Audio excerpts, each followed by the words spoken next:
Hola, buenas tardes. Bien, vamos a tratar hoy el tema de consenso fiscal. Para esto nos están acompañando dos grandes expositores.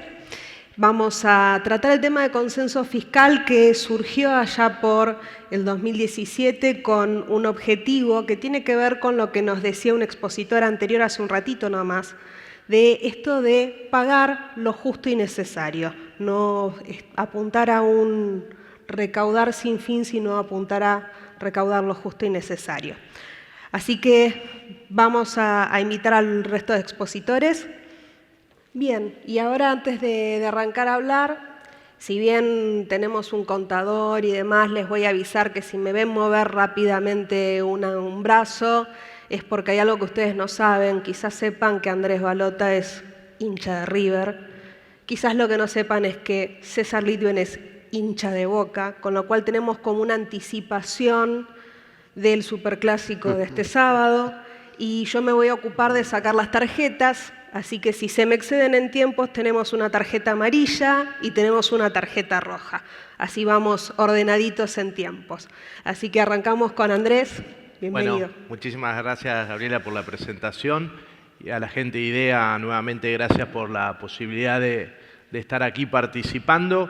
Más que nada, y aprovechar la oportunidad, un poco el tema es el consenso fiscal, pero charlar sobre lo que la ciudad emprendió hace mucho tiempo, que es un camino muy importante de reducción de impuestos, para tratar de que en el marco y en el ámbito que a nosotros nos corresponde, que es el ámbito de los impuestos subnacionales, tratar de que la ciudad sea un lugar favorable para que todas las empresas de ustedes puedan invertir en un ámbito de certeza jurídica y de baja de presión tributaria, que fundamentalmente con el consenso fiscal, pero con un montón de otras medidas que venimos adoptando, lo venimos haciendo sabiendo que obviamente es necesaria la baja de la presión fiscal, y aprovechar esta oportunidad para contarle las distintas políticas que estamos haciendo al respecto en ese sentido.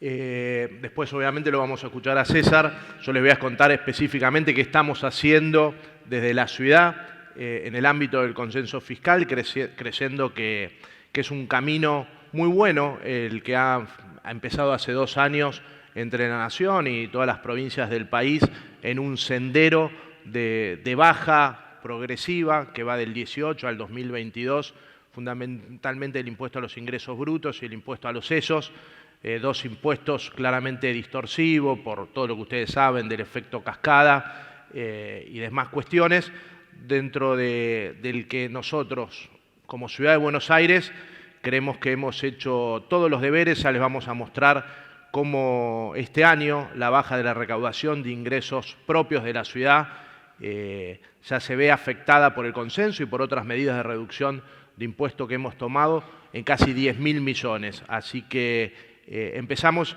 si se quiere, a hablar un poquito del abanico de todas las medidas, en principio y principalmente, obviamente, del consenso que hemos tomado en ese sendero. Como ustedes saben, el consenso, que es una ley que la ciudad adhirió allá por diciembre del 2017, en el que se firmó entre el presidente de la Nación y todos los gobernadores de las provincias, en el cual se procuraba eliminar en ese cronograma de tiempo los impuestos más distorsivos subnacionales que existían, ingresos brutos a la cabeza, que, como ustedes saben, algún informe de la COPAL en ese momento decía que por ese efecto cascada en el precio final de un bien, ingresos brutos podía ser hasta un 8% del precio de venta, y el impuesto a los sellos, ¿no? Nosotros, obviamente, adherimos a esa ley fiscal como primer instrumento de baja de presión fiscal.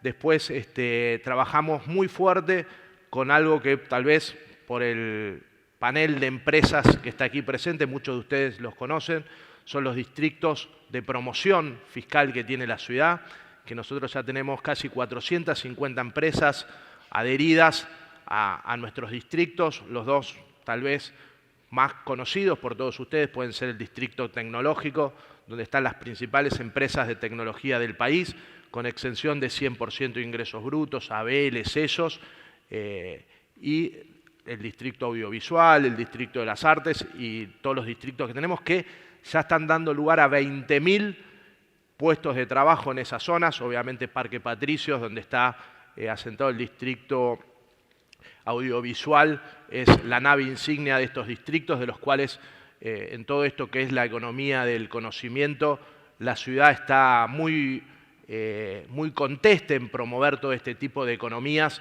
que son las empresas que aportan valor agregado y que queremos seguir fomentando. Y después tenemos un fuerte acompañamiento a las pymes, ¿no? Que es una prioridad. 7 de cada 10 puestos de trabajo en la ciudad son generadas por pymes.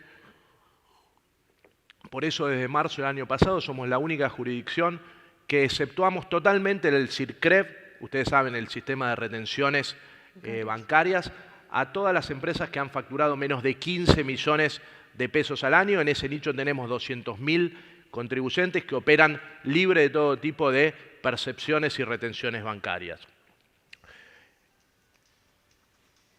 Bueno, ahí ya estamos, ¿no? Para entrar un poquito en números, el costo fiscal que tuvo para la ciudad de Buenos Aires el cumplimiento del consenso fiscal el año pasado fue 2.200 millones y este año 2019 estamos yendo a 7.000 millones de pesos de merma de la recaudación de ingresos propios, específicamente ingresos brutos, por adhesión al consenso fiscal. Obviamente el sector industrial es el sector más beneficiado por esta política. Recuerden ustedes que en general el país tenía una alícuota para la industria, que encima era acumulativa, del 4%, para las ventas industriales de alimentos, farmacéuticas y de cualquier origen industrial del 4%. Este año 2019 estamos al 1,5%. El año que viene vamos al 1% y así hasta llegar a 0%. Es decir, es una baja enorme que se siente en un importante número de ventas y la vamos sintiendo en la recaudación, con lo cual un poco transmitirles, porque a veces es bueno transmitirlo y con fuerzas, el consenso fiscal está dando resultados. La baja en los ingresos brutos de las administraciones subnacionales es significativa. Obviamente jurisdicciones como la ciudad, que vivimos muy poquito de copa y mucho de ingresos propios, somos los que más esfuerzo fiscal hacemos en este sentido, y bienvenido sea, ¿no? Porque, digo, y hoy lo hablaba con César antes de entrar, tal vez esta reforma del consenso fiscal no se ve en el precio final del producto, pero sí se ve en una transferencia de ingresos de la recaudación fiscal a los privados, ¿no? Porque estos 7.000 millones de pesos sin duda han quedado en la competitividad de las empresas.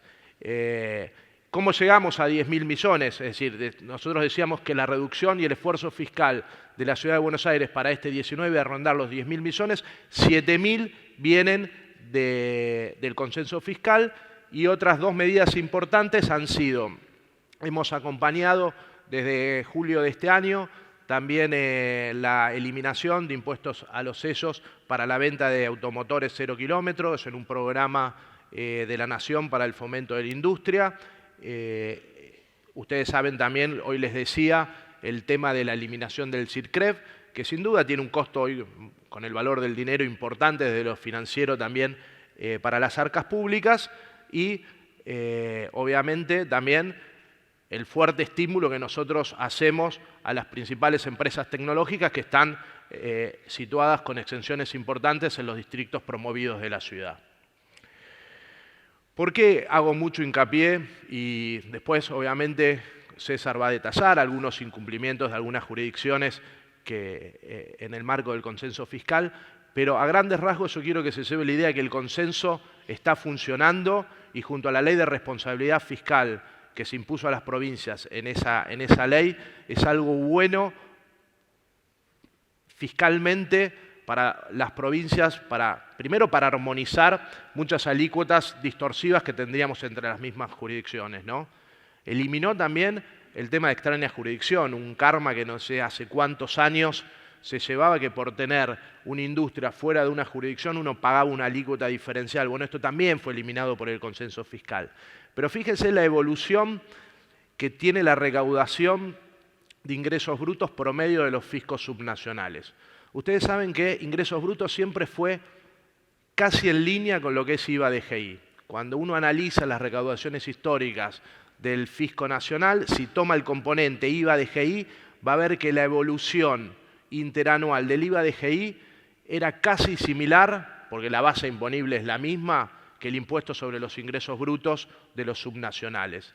Así fue, y acá vemos las tres linitas en el año sub-16, ¿no? Como la línea azul es el IVA-DGI, la línea negra es el promedio de ingresos brutos de los fiscos subnacionales y la línea, ya no sé qué color es ese, negra o gris, es el impuesto a los ingresos brutos de la Ciudad de Buenos Aires.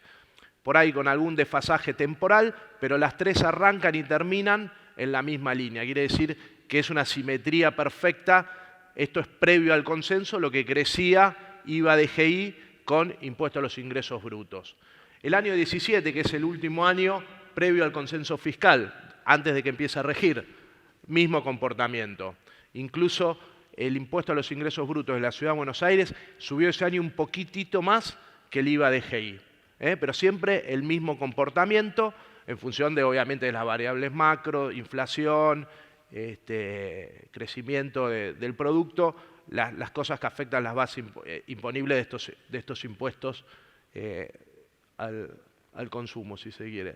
Y fíjese, primer año en la que empieza a regir el consenso fiscal, que es el 18. Ustedes acuérdense que el consenso fiscal va bajando los impuestos de manera gradual hasta llegar a cero.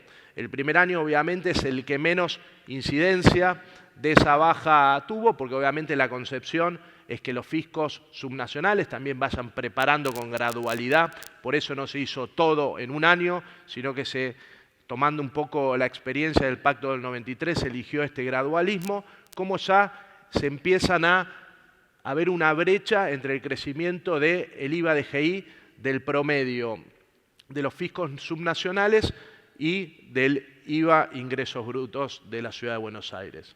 Y esto es año 19, que obviamente ya las alícuotas empiezan a bajar una porción más de lo que bajaron en el 18, porque la baja es acumulativa, y ya en definitiva la brecha empieza a ser importante. Yo quise ponerle un poco para que ustedes visualicen el número de lo que estamos hablando, en este lapso, esto es información acumulada a junio del 19, el IVA-DGI subió interanual en el primer semestre 47%, mientras el promedio de ingresos brutos de las provincias subieron un 37%, es decir, 10 puntos menos porcentuales, casi un 20%, es decir, es una cifra muy importante cómo se empieza a desprender la recaudación de IVA-DGI versus la de los fiscos subnacionales. Y bueno, ahí tenemos, nosotros estuvimos en la Ciudad de Buenos Aires, obviamente tenemos otra composición, donde el sector financiero tiene un poquito de presencia más significativa que otras jurisdicciones. Estamos por arriba del promedio de ingresos brutos del resto de los fiscos, 41, pero 6 puntos abajo del IVA-DGI. Con lo cual, en esta posibilidad hoy de charlar con ustedes, lo que quería que se sepan es que el consenso fiscal es una realidad donde las provincias estamos haciendo un esfuerzo importante en la baja de la presión fiscal. Bueno, esto es la gradualidad de estos 10.000 millones, cómo va a terminar la recaudación de capital federal al fin del consenso fiscal, donde estos cambios se siguen profundizando. Y sin extenderme mucho, no sé cuánto voy. Perfecto. Me quedan 2 minutos. Plantear el desafío que tenemos. Digo, el consenso fiscal es una realidad. Para mí es importante que las provincias nos comprometamos a continuar este camino, a profundizarlo. El año que viene empieza a estar vigente también la disminución de sellos. Y asumamos los desafíos de cómo tenemos que generar los ingresos que el consenso fiscal en cierta forma merma, ¿no? Y para mí, el desafío que tenemos las administraciones subnacionales para poder continuar esta baja de la presión fiscal y reducir impuestos es ampliar la base. Y ampliar la base significa cazar fuera del zoológico y atacar la evasión. Hoy no los quiero aburrir porque en el panel precedente ya el director de rentas habló como nosotros desde la JIP nos estamos preparando en la modificación de ese modelo operativo. en el cual todas las administraciones subnacionales tenemos que entender que las administraciones tributarias tradicionales tienen un gran desafío, que es transformarse en administraciones de base de datos, si se quiere, y eso no es un desafío local, sino que eso está pasando en el mundo, y nosotros tenemos que generar ingresos adicionales ampliando la base, no aumentando la presión tributaria al que se contribuye. Por eso, el desafío está fundamentalmente, si el consenso, y Dios quiera, continúe en el camino que continúa, el concepto es que algún día este impuesto a los ingresos brutos sea reemplazado por un impuesto a la venta minorista. Entonces el desafío es atacar la evasión en el comercio tradicional, por eso nuestro proyecto, que hoy les comentaba Demian, de llegar con una declaración jurada simplificada que nosotros mandamos a los 3.000 comercios minoristas de venta de alimentos y bebidas que existen en la ciudad de Buenos Aires, que son comercios que tienen más de 100 metros cuadrados de salón, porque el chiquito sigue en el régimen simplificado, tiene más de 100 metros cuadrados hasta 600, ahí hay un target de 3.000 comercios de la ciudad de Buenos Aires que mueven 60% de la venta de alimentos y bebidas en la ciudad de Buenos Aires por 6.000 millones de pesos, que nosotros estamos viendo que es un sector que existe dispersión. Hoy ponían alguna anécdota en 2 locales en la calle Montes de Oca, con 2 cuadras de diferencia, como uno declara, no sé, 10.000 pesos por metro cuadrado de venta de salón y otro a las 2 cuadras 1.000. Bueno, digo, llegó el momento de buscar los ingresos ampliando la base en los sectores donde existe informalidad y posibilidades de crecer. Entonces, en ese tipo de acciones, con la tecnología que hoy existe, ahí tenemos una oportunidad. Obviamente también el desafío que contaba el director de rentas en todo lo que es el comercio digital es otro desafío, y el tercero, creo que viene el administrador federal a la tarde, es la integración definitiva que tiene que tener los fiscos subnacionales con el fisco nacional, ¿no? El administrador siempre pone un ejemplo de cómo puedo tener un convenio con Suiza si yo desde la FIP no estoy integrado con el padrón catastral de Salta. Bueno, esas cosas son las que pasan en Argentina, y ahí hay un margen de crecimiento muy importante, simplemente por ahí integrando, si se quiere, la declaración de ingresos brutos de contribuyente local con el IVA. Hay un universo donde nosotros tenemos que buscar recaudación para poder, sin duda, seguir haciendo lo que el país necesita, que es bajar la presión fiscal. Así que, bueno, acá justo me sacaron amarilla, así que le dejo la palabra a César. Gracias. Gracias.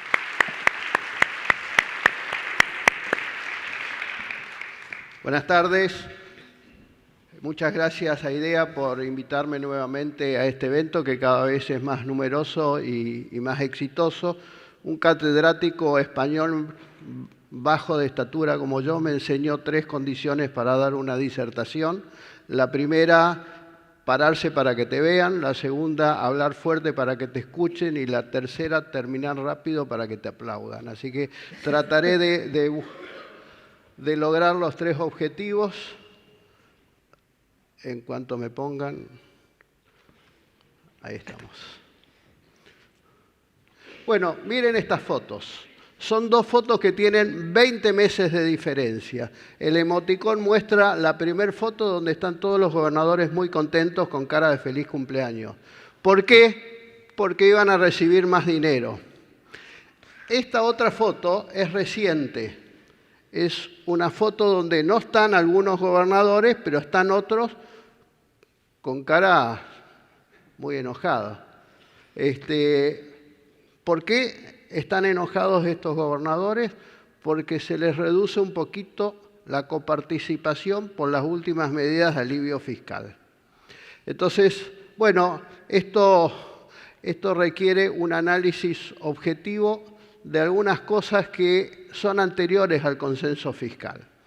Fíjense, la evolución de la presión tributaria provincial, analizamos 20 meses de fotos, vamos a analizar 20 años de datos objetivos.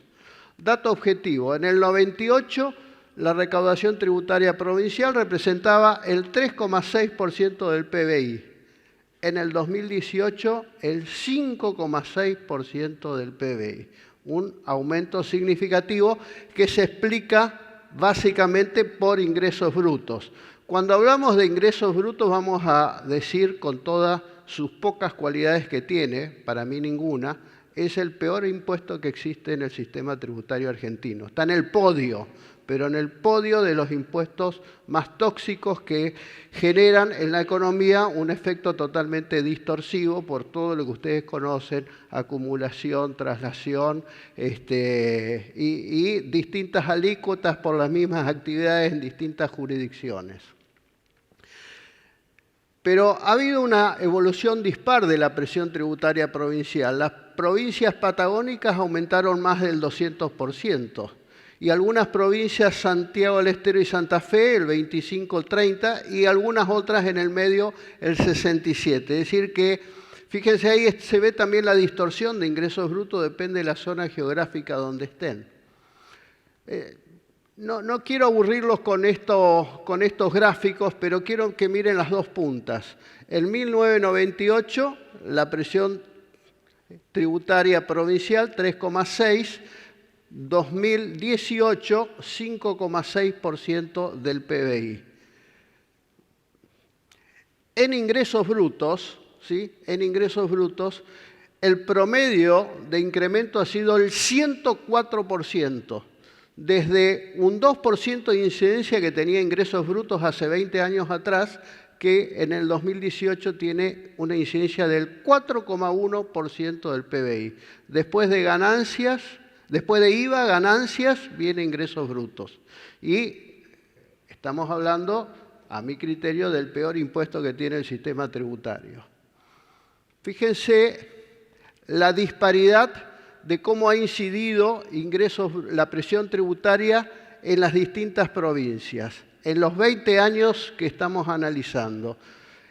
En el margen inferior está Santiago del Estero, que subió nada más que un 54% en 20 años, Cava, el 62%, después le sigue subiendo un poco San Juan, Entre Ríos, provincia de Buenos Aires, y las provincias de Neuquén subió el 330%, Chubut el 320%. Fíjense, se ven en los diarios hoy imágenes que Chubut no puede pagar los sueldos, y en los últimos 20 años subió el 320% la presión tributaria de ingresos brutos. Acá está en un espacio del podio de las más altas y las más bajas, Neuquén, Chubut, Misiones, Tucumán, Santa Cruz son los que más subieron, y hacia abajo Buenos Aires, Entre Ríos, San Juan, Cava y Santiago del Estero. Esta disparidad obviamente que afecta el sistema tributario, y esto dio pie a una excelente idea, a mi criterio, que ha sido el pacto fiscal, el consenso fiscal. El objetivo que ha tenido el consenso fiscal fue curar distorsiones, que las tiene, bajar la presión fiscal de las provincias y de los municipios, motivar inversiones a través de esa baja de la presión fiscal y la creación de empleo. ¿Va a ser exitoso el consenso fiscal? Y va a depender un poco del éxito que tenga la vigilancia permanente cuando algunas provincias no cumplan con el consenso fiscal. Recordemos rápidamente cuáles son los principales compromisos asumidos por las provincias. Eliminar tratamientos diferenciales en base al lugar de radicación o producción, desgravar los ingresos por exportaciones, establecer exenciones y aplicar alícuotas que no superen a las definidas. Algo muy importante, adecuar regímenes de recaudación para evitar los saldos a favor. Saldos a favor que en un escenario de complejidad financiera y de alta inflación se van evaporando con el correr del tiempo. Es un activo que cada vez vale menos en la medida que no tengamos la devolución inmediata. Con este mecanismo de devolución automática que no tiene que tener más de 6 meses. Los municipios, bueno, básicamente los municipios, la parte más importante es adecuar las tasas a la prestación del servicio y guardar relación con el costo del mismo. Esto es lo que no están haciendo a los municipios, porque básicamente están cobrando algunas tasas que son impuestos disfrazados de tasas. Y algo importante, en la Argentina hay más de 2.200 municipios, impulsar un sistema único de liquidación por provincias. Vamos a ver quiénes son las provincias que no han cumplido con el consenso fiscal y en qué no han cumplido. Por ejemplo, para el año 2018, primer año de vigencia del consenso, las jurisdicciones que adecuaron tardíamente sus leyes tributarias al 2018, Chaco lo hizo un año después. Cuando decimos lo hizo después, significa que no hizo las bajas que tenía que hacer en tiempo y forma. Entonces, el incumplimiento de llevarlo a las leyes tarifarias, lo comprometido en el consenso, significa más sacrificio fiscal para el contribuyente. Corrientes lo hizo 8 meses después, Formosa lo hizo 6 meses después, Santa Fe lo hizo 2 meses después, Santa Cruz lo hizo casi 6 meses después. Jurisdicciones que aún no adecuaron sus leyes tarifarias 2019, antes eran 2018, y están utilizando las del año anterior, las del 2019, las del 2018, y ya estamos casi en septiembre. Bueno, Chubut y Santa Cruz. Jurisdicciones que adecuaron tardíamente sus leyes tarifarias de 2019, pero no lo ajustaron retroactivamente, Corrientes y Misiones. Y Formosa lo hizo tarde, pero con efecto retroactivo. Ahí está. Esto en realidad no es un incumplimiento, pero para mí es una picardía más que un incumplimiento, pero picardía que le cuesta el bolsillo a los contribuyentes. Claro, en el pacto fiscal se estableció una alícuota máxima para determinadas actividades. Algunas jurisdicciones la tenían por debajo de ese tope. Entonces, lo que hicieron es aumentar, como tenían que bajar algunas actividades, aumentaron otras. Esto para mí no llega a ser un incumplimiento literalmente, pero en los hechos me parece que se estaba boicoteando de alguna manera el pacto fiscal, que era tratar de reducir la presión fiscal en 4 años de las provincias en un 2,5% del PBI, un número importante. Bueno, Cava, Buenos Aires, Córdoba, Catamarca, Chaco, Corrientes, Entre Ríos, Formosa, La Rioja, Misiones, Neuquén, Río Negro, Salta, San Juan, Santa Fe, Tierra del Fuego han aumentado sin superar el tope establecido. En el 2019 no hubo incrementos y todas las jurisdicciones se adecúan al máximo previsto por el consenso. Hay jurisdicciones que todavía mantuvieron el tratamiento diferencial en función de la radicación, el famoso tema de la actividad en extraña jurisdicción. Bueno, por ejemplo, en el transporte de cargas y de pasajeros y producción primaria de pymes, Catamarca exige planta industrial en la jurisdicción. Mendoza y San Juan, en el año 2018, exigen la radicación de los vehículos para eximir del pago del impuesto.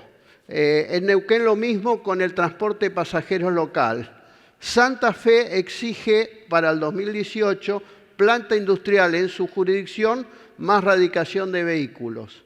En el 2019, Catamarca sigue exigiendo planta industrial, San Juan sigue exigiendo radicación de vehículos, Neuquén transporte de pasajeros y Santa Fe también. La única que cambió y hizo los deberes fue Mendoza.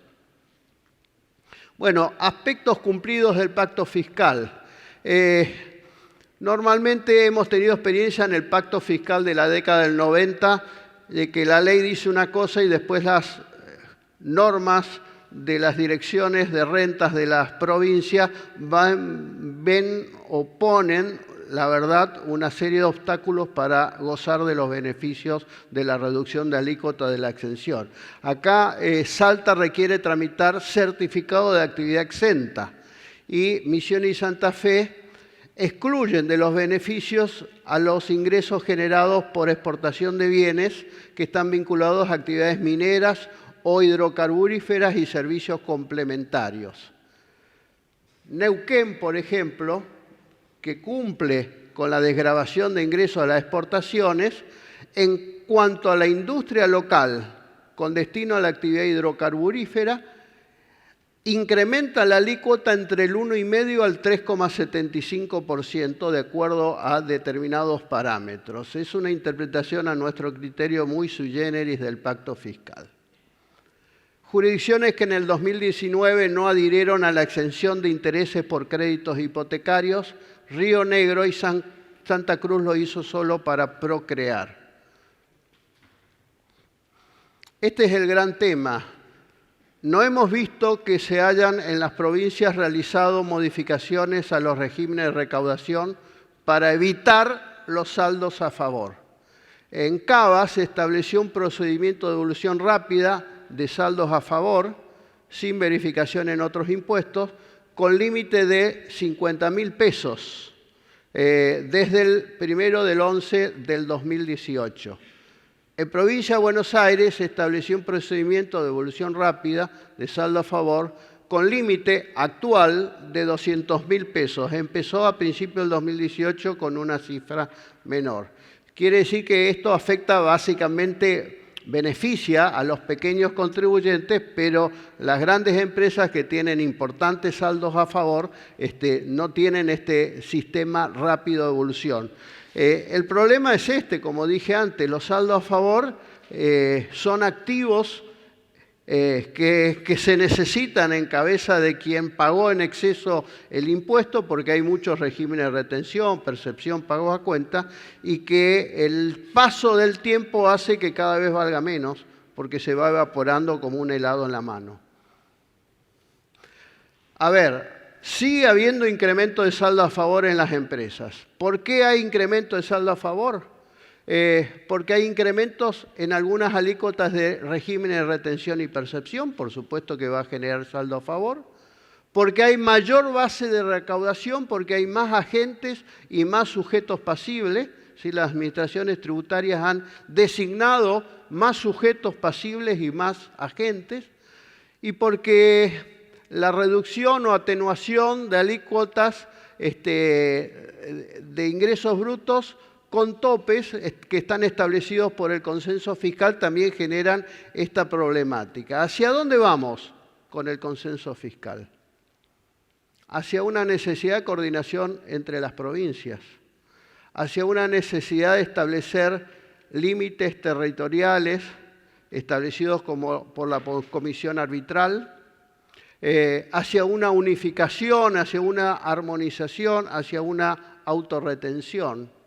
¿Qué podemos decir en el tiempo que nos queda de los municipios?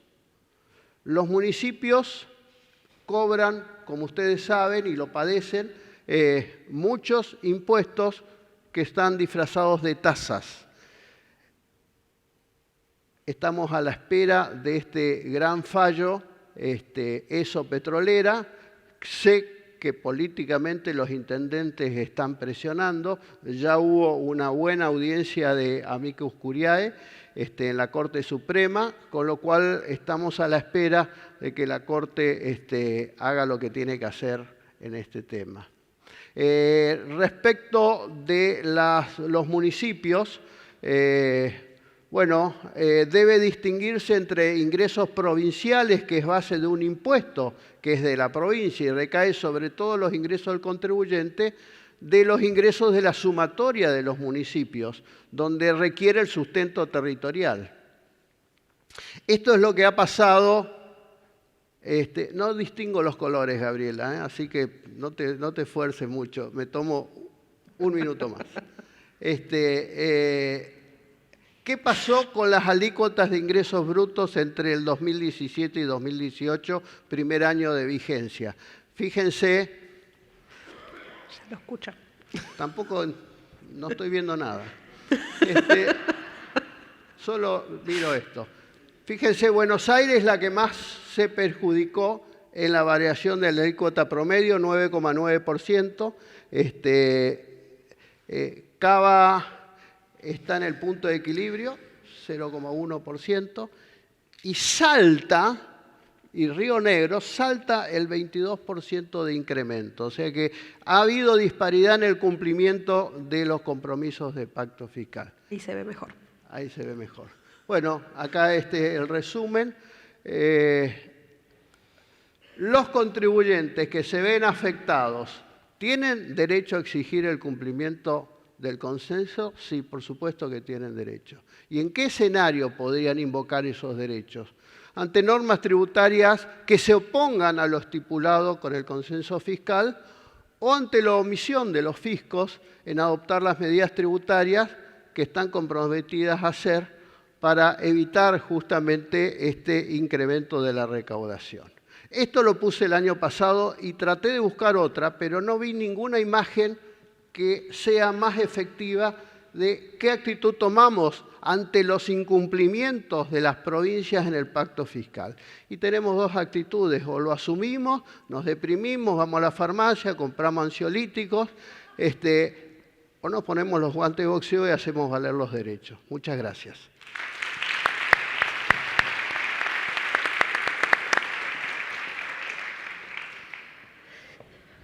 Bien, aprovechamos entonces muy breve hacer una pregunta que creo que es la pregunta más clara que nos surge después de ver todo lo que vimos, ver cómo se redujo la recaudación, es decir, cómo lo sienten fiscos que cumplieron con el consenso y cómo lo sentimos en otros ámbitos donde vemos otros incumplimientos. ¿Qué futuro vemos al consenso fiscal, a la aplicación? Es abierta para los dos. Bueno, yo creo que estamos frente a una gran oportunidad. Yo soy de la idea de que el consenso debe ser profundizado. Por eso estos ámbitos de discusión, donde nos auditemos entre nosotros mismos, creo que siempre es bueno tener reglas de juego claras.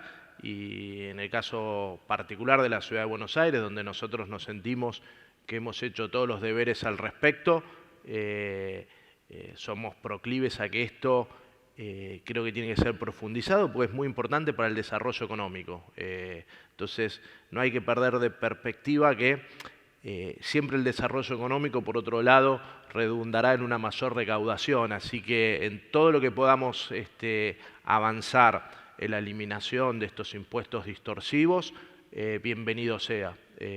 Por eso, y me quedo con una frase que dijo César, que siempre, y lo decía hoy el director de rentas, por eso también es muy importante en cuanto a los regímenes de retenciones y percepciones, en la generación de saldos a favor, también ser muy responsables en eso, no solamente por el costo, obviamente, que tiene el capital de trabajo hoy para las empresas particulares, sino porque si nosotros no usamos bien esa herramienta, estamos, si se quiere, bastardeando también la mejor herramienta que tenemos para llegar a combatir la evasión, ¿no? Digo, no hay mejor herramienta que un régimen de retención bien aplicado para combatir la informalidad cuando un camión de lácteos baja una mercadería.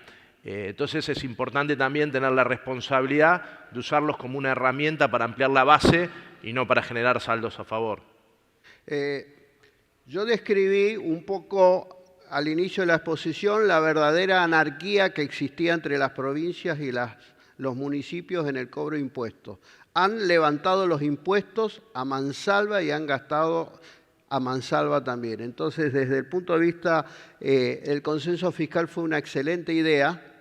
El éxito va a depender de que las provincias cumplan o se las sancionen por sus incumplimientos. Desde ese punto de vista creo que hubo una pequeña ingenuidad política en las sanciones para los que no cumplen. O sea, hoy en día los municipios a partir del año que viene tienen que empezar a cobrar sus tasas en función de la prestación del servicio efectivo.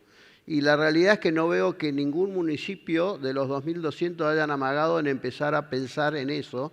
Y la realidad es que no sé qué sanciones le van a corresponder. La nación no puede hacer nada porque cada provincia tiene sus propias constituciones. Y la provincia no sé si va a tomar todos los recaudos como para sancionar a los municipios que no cumplen. En definitiva, el incumplimiento, ¿a quién perjudica? Al contribuyente. Entonces digo, hay que profundizar el consenso fiscal, hay que ir por medidas más rotundas para la baja de los impuestos locales que en los últimos 20 años nos han visto desbordados de impuestos. Bueno, me gustó mucho la conclusión. Voy a cerrar con dos frases importantes que me parece que cierran o resumen todo. La primera es que el poder de gravar, el poder de aplicar un impuesto también conlleva un posible poder de destruir si estuviera mal aplicado. Digamos, por eso era la importancia del consenso, de este acuerdo fiscal de las provincias. Pero a la vez, y en un tono más jocoso, bueno, todo poder también conlleva una gran responsabilidad de aplicarlo correctamente, como hablaron hoy a la mañana, como estábamos hablando, de sí alcanzar al que no paga, sí alcanzar al que no puedo llegar, pero alcanzarlo con responsabilidad y, bueno, y promover el desarrollo. Muchísimas gracias a ambos. Gracias a ustedes. Bueno, gracias. Ustedes no se muevan porque esto es de continuado, como en los viejos cines, sigue Carlos Zunkel presentando otro panel. Gracias.